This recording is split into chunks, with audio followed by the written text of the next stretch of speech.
So আমরা last টিউটোরিয়ালটাতে আসলে about me বা বায়ো এই সেকশনটাতে তা অনেক বড় হয়ে যাওয়াতে আহ, ওই ভিডিওটা অনেক বড় হয়ে যাওয়াতে এবং একটু তাড়াহুড়া করাতে প্লাস আমি ভুলেও গিয়েছিলাম যে এইখানে একটা ব্যাকগ্রাউন্ড ছিল, এই এমন একটা ব্যাকগ্রাউন্ড অ্যাড করার কথা ছিল, আমি এটা অ্যাড করতে ভুলে গেছি। প্লাস আরেকটা জিনিস হচ্ছে আমাদের ন্যাভবারে দুটাই দেখতে পাচ্ছেন হোয়াইট। সো আইডিয়ালি হচ্ছে আমি যেই সেকশনে আছি সেটা হোয়াইট হবে, বাট সেটা করার জন্য আমাদের জাভা স্ক্রিপ্ট লাগবে। এবং আমরা জাভাস্ক্রিপ্ট সেকশনে যাওয়ার আগে আমরা আসলে নিজে কোনো জাভাস্ক্রিপ্ট লিখবো না, এই জন্য এটা স্কিপ করব। বাট হোমটা ছাড়া বাকিগুলো একটু লাইট কালার করে দেব। সো শুরু করা যাক। প্রথমে আমি যদি আমাদের নেভিগেশনগুলো দেখি, যেটা হচ্ছে ন্যাভবার, ন্যাভ অ্যাক্টিভ আছে দুটাতেই। আমি জাস্ট একটাতে অ্যাক্টিভ করব, বাকিটার অ্যাক্টিভ সরিয়ে দেবো। অ্যাকচুয়ালি অ্যাক্টিভ ক্লাসটা দিলেই হচ্ছে ওটা হোয়াইট হয়ে যায়, অ্যান্ড এখান থেকেও সরিয়ে দিব। এখন যদি আমি আমাদের ইমেজটাতে যাই, সরি ওয়েবসাইটটাতে যাই এবং রিলোড করি, আপনি দেখতে পাচ্ছেন এটা কালার চেঞ্জ। অ্যান্ড মোবাইল ভিউতে যদি যাই, ইয়েস, ইটস ওয়ার্কিং। সো আমাদের নেক্সট টাস্কটা বলেছি এখানে একটা ব্যাকগ্রাউন্ড অ্যাড করা। এটা অ্যাকচুয়ালি কোয়াইট সিম্পল। সবগুলো ইমেজ এবং ওয়ালপেপার আমি জাস্ট একবার যদি দেখিয়ে নিই। Freepik, Flaticon, Flaticon থেকে আমি সবগুলো আইকন নিয়েছি। আমি ফর এক্সাম্পল সোশ্যাল মিডিয়া যদি লিখি, এখান থেকে আমি ফ্রি ডাউনলোড করতে পারবো আইকন। আর আরও একটা ওয়েবসাইট যেটা ফ্রি ওয়ালপেপারস, আমি অ্যাকচুয়ালি গুগল থেকে বের করে নিয়েছি। আনস্প্ল্যাশে ওদের ওয়ালপেপার কালেকশনগুলো জোস। আমি চাইলে এখান থেকে হচ্ছে অনেকগুলো ওয়ালপেপার নামিয়ে নিয়েছি। এখন আমি এগুলো সবগুলো অ্যাসেটসে অ্যাড করে দেবো, বাট আপনারা চাইলে আপনাদের ইচ্ছে মতো ওয়ালপেপারস অ্যান্ড আইকনস ইউজ করতে পারেন। তো আমি বাকি ইমেজগুলো নিয়ে আসছি। এখন আমরা আমাদের HTML এ যেতে পারি এবং শুরু করতে পারি। তো আমি বলেছিলাম ব্যাকগ্রাউন্ড দেওয়ার জন্য আমি ব্যাকগ্রাউন্ড দিব। আমাদের এটা হোম সেকশন। আমার মনে হয় কি একটা কাজ করলে ভালো হয়, আমি যদি এটাকে হোম লিখি অ্যান্ড দেন কিছু ইকুয়ালস টু দেই ট্র্যাক রাখার জন্য কোনটা আমাদের কোন সেকশন। সো এবং আমি এইটুকুকে যদি দুটো এন্টার দিয়ে মাঝখানে রেখে, সরি শর্টকাট করতে যে লং কাট হয়ে গেছে, অ্যান্ড ইয়েস, এখন যদি কন্ট্রোল চেপে ফরওয়ার্ড স্ল্যাশ চাপি আমাদের এটা কমেন্ট হয়ে গেছে। কমেন্ট কি জিনিস আরেকবার যদি মনে করিয়ে দিই, কমেন্ট হচ্ছে যেই পার্টটুকু, যেই লেখাটুকু আমার ওয়েব পেজে দেখাবে না, বাট আমি হচ্ছে এখানে এসে দেখতে পারবো, আমাদের টেক্সট এডিটরে এসে দেখতে পারবো। সো আমি এখানে আসলে শুধু এইটা না, আমি জাস্ট অন্য কিছু লিখতে পারি এখানে চাইলে। অ্যান্ড সো অন্য কোনো ডেভেলপার যদি আসে তখন সে দেখতে পারবে। অ্যান্ড অ্যাবাউট মি পেজেও সেম জিনিসটা করবো আমি আসলে। তাহলে আমাদের আসলে যখন উপর থেকে নিচে যাব তখন কোনটা কোন সেকশন দেখতে ইজিয়ার হবে। About me, okay. So about মিতে আমি বলেছি একটা ডিভে আমরা ব্যাকগ্রাউন্ডে হচ্ছে এই ইমেজটা দিব। সো এটা হচ্ছে কন্টেন্টটা।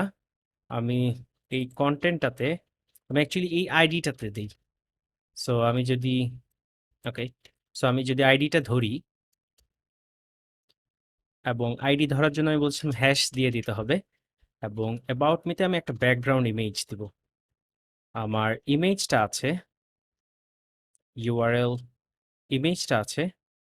আমি যদি এখান থেকে এইটুকু কপি করে নিই, ব্যাকগ্রাউন্ডস, আমি একবার দেখে আসি আমি কোন ইমেজটা যেন দিব, আমি ভুলে গেছি। অ্যান্ড এইগুলো না আসলে বায়ো সেকশনে বিজি। সো আমি যদি এটা নেই, কপি করি and then images bio slash BG dot PNG. এখন যদি আমি আমার ওয়েবসাইটটাতে যাই,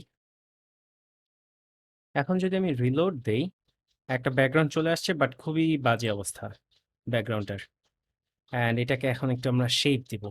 সো শেপ দেওয়ার জন্য আমি যদি অ্যাবাউট মিতে আরও কিছু সিএসএস লিখি, এটা ক্লোজ করে দিই অ্যান্ড ব্যাকগ্রাউন্ড দিলাম আমি। তাহলে আমি আসলে ব্যাকগ্রাউন্ড রিপিট অফ করে দিব, কারণ যখন ছোট করব ইমেজটা, আমার অ্যাকচুয়ালি সাইজটা আরও ছোট করার প্ল্যান, যখন ছোট করব তখন হচ্ছে রিপিট হয়ে যাবে। সো আমি নো রিপিট দিব। Background size, background size, background size আমরা দেখেছি কভার প্লাস কন্টেন্ট এবং আরও বিভিন্ন রকম আছে, বাট আমরা অ্যাকচুয়ালি ব্যাকগ্রাউন্ড সাইজ পিক্সেলও দিতে পারবো। আমি একটু বড় দেখে দিব, 700 পিক্সেল।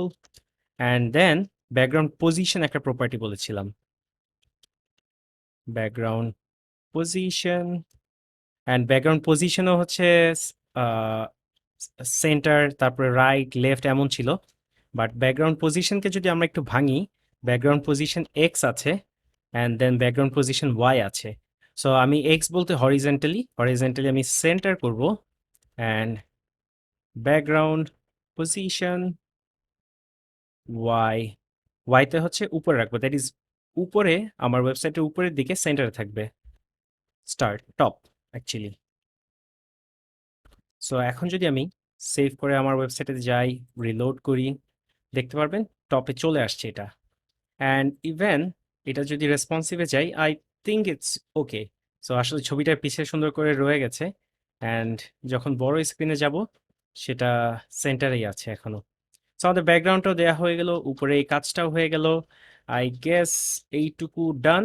আমি হচ্ছে কমিট করে, অবশ্যই অবশ্যই আমরা অলওয়েজ কমিট করব একটা কাজ শেষে। গিট স্টেটাস, আমার কি কি ফাইল চেঞ্জ হয়েছে, আমি কিছু ইমেজ অ্যাড করেছি, আমি বলেছি এগুলো অ্যাসেটস ফোল্ডার আমি অ্যাড করে দিব কোর্সটার সাথে। সো আপনারা পুরো অ্যাসেটস ফোল্ডারটা নিয়েই কাজ শুরু করতে পারবেন। অ্যান্ড ইনফ্যাক্ট প্রজেক্ট ফাইলটাও আমি অ্যাড করে দিব, বাট আমি বলবো প্রথমে প্রজেক্টটার এইচটিএমএল সিএসএস গুলো দেখেন না, জাস্ট ইমেজগুলা নেন। গিট অ্যাড অল, অনেক কিছু করেছি। গিট কমিট এম একটা দিব and added style to non active nav nav items একটা কাজ করেছি। Added background to about me section, added a lot of image assets. So done, git push. So আমরা আসলে এই যে সব অ্যাড করছি, কি কি অ্যাড হয়েছে সবকিছু আমাকে দেখাচ্ছে। আমি গিট পুশ যখন দিব, আমার গিট আপডেটেড, আপনারা চাইলে হচ্ছে আপনাদের গিট হাবের রিপোর্টটা ব্রাউজারে ওপেন করে দেখতে পারেন, ওখানে কিন্তু কমেন্টগুলো অলরেডি আছে। সো এই টিউটোরিয়ালটা এই পর্যন্তই, সবাইকে ধন্যবাদ।